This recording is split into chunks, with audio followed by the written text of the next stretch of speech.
Guys, do you know why you aren't making progress in English?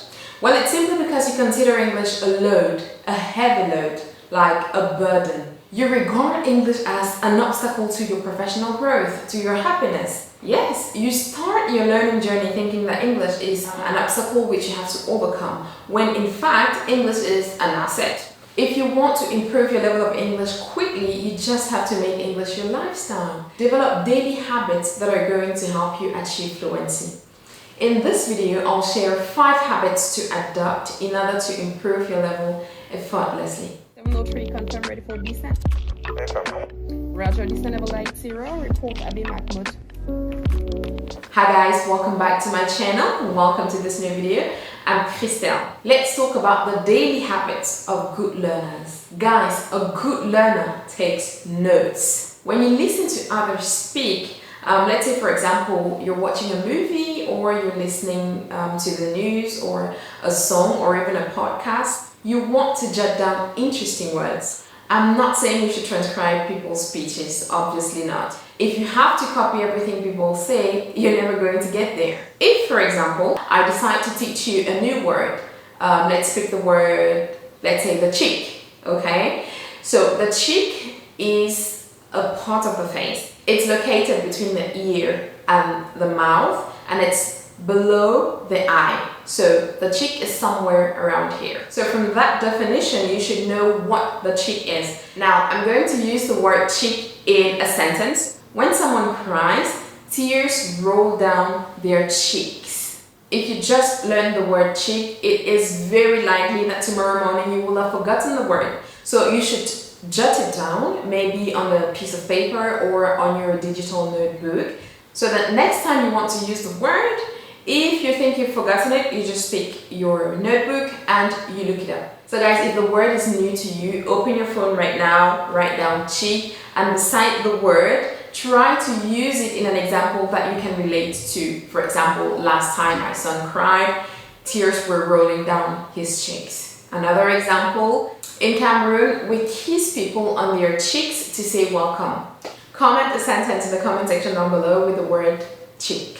Another thing that learners do regularly is use English at least once in a day. You might be wondering, who am I going to speak English with in my country, in my entourage? If you live in Cameroon, that's obviously not a problem. There's always someone somewhere who wants to learn something new in English. If you don't live in Cameroon, there's still no problem. I got your back. Whatever your first language is, when you've learned something, for example, a new word, you can use a minute of your time every day to teach someone a word in English. If you've learned how to say good morning, you can teach a person who does not know how to say good morning. Good morning. There's always a way to communicate in English. By sharing your knowledge of English, you kill 2 birds with 1 stone. You enhance your knowledge and you teach someone something new. How great is that? Guys, imitation is a wonderful technique to improve your pronunciation. It consists in listening to someone speak and repeating what they say. Of course, it has to be a proficient speaker, native or non-native. This technique helps you listen to English, listen to people speak English, and practice your pronunciation at the same time. As a result, you'll speak clearer and more confidently and unconsciously reduce your pronunciation and accent problems. I do this all the time. Although I'm a proficient speaker, I repeat a word when its pronunciation is weird or surprising, or let's say unusual. For example, last year during a meeting with my fellow coaches, air traffic controllers and pilots, I heard someone say abatement. It's a word I had always been pronouncing abatement.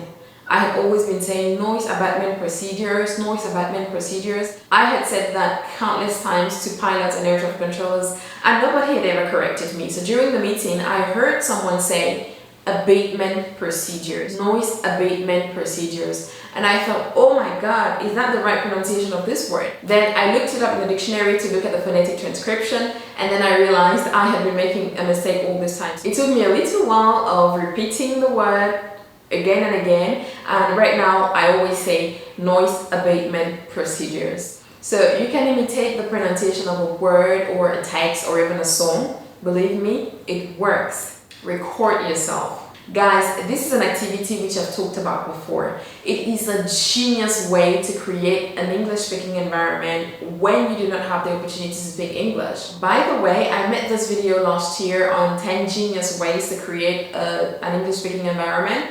I'll put the link up here. You can go and watch it later. Recording yourself and listening to the recording does not only give you the opportunity to immerse yourself in English, it also allows you to listen to the types of mistakes that you are likely to make when speaking. You listen to your mistakes, you correct your mistakes, and you're less likely to make them in the future. Make this a daily habit, or at the very least, a weekly one. You come back and tell me it works. Test your knowledge. This works in every learning environment I can think of, in absolutely every learning environment I can think of. Assessing yourself is a very good way to make sure that you know something. Sometimes you think you know something when actually you don't. For example, on Tuesday, a quiz was shared on our Facebook page, Elevate, and everybody gave the right answer to the quiz. However, when people were asked to justify their answer, nobody seemed to know the rules. So by testing yourself, you discover the limits of your knowledge. We later on shared the weekly lesson which explained the answers to the quiz. So some people corrected their knowledge and others just completed their knowledge. Assess yourselves, guys. Test your knowledge. As a matter of fact, a good way to do that is by following our Facebook page Elevate and participating in the weekly quizzes and games that are posted on the page. You can comment in the comment section to show us that you've understood the weekly lessons and that you are eager to learn. Comment down below if you want to share a daily habit which you've adopted and which has helped in your learning process. Don't forget to like, share, comment and subscribe. See you every week on Facebook. Bye bye.